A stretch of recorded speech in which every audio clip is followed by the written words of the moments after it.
আজকে আমরা কোথায় গেছি আর কি করছি সবকিছু এই ভিডিওতে দেখতে পাবেন। পুরো ভিডিওতে চোখ রাখুন। হ্যালো ভিউয়ার্স, আসসালামু আলাইকুম। কেমন আছেন? আশা করি ভালো আছেন। আপনাদের দয়া আমি অনেক অনেক ভালো আছি। এখানে দেখতে পাচ্ছি হাঁড়িতে করে তরকারি রান্না করা হচ্ছে। আর কি তরকারি রান্না করা হচ্ছে জানেন? আমাদের গ্রামের সে ঐতিহ্যবাহী আলুর ঘাঁটি। এই রান্নাটা করছে আপনাদের ভাইয়া। এই তো দেখুন, আপনাদের ভাইয়া কিন্তু টুকটাক ভালোই রান্না জানে। আর আমরা আছি সুন্নাতে খাতনা দাওয়াতের বাড়িতে।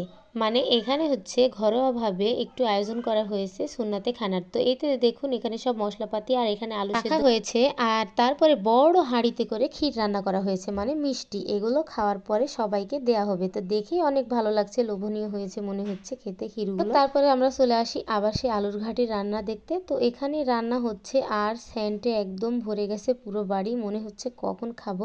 আমাদের এখানে ছোটোখাটো কোনো অনুষ্ঠান হলে এইগুলো আলুর ঘাঁটি করা হয়। মানে এটা হচ্ছে আমাদের গ্রামের সে ঐতিহ্য আলুর ঘাঁটি। আর এখানে ডাউল রান্না করে রাখা হয়েছে, এখানে সে আলুর ঘাঁটি রান্না করা হচ্ছে। আর আপনাদের ভাইয়া এই তো রান্না করছে, দেখতেই পাচ্ছেন মাথাতে গামছা বেঁধে একদম গ্রামের ধনী সেজে রান্না করতে লেগে পড়েছে। শুধু আলুর ঘাঁটি রান্না হবে না, এখানে ডাউল রান্না করা হয়েছে, আরো মুরগির মাংস রান্না করা হয়েছে। আর এই আলুর ঘাঁটি মুরগির মাংসটা রান্না করা হয়েছে, সেটা হয়েছে অফ ক্যামেরাতে। যাই হোক, ঘরোয়াভাবে যেহেতু আয়োজন সেহেতু এই তো সিম্পল ভাবে কিছু বেলুন দিয়ে সাজানো হয়েছে।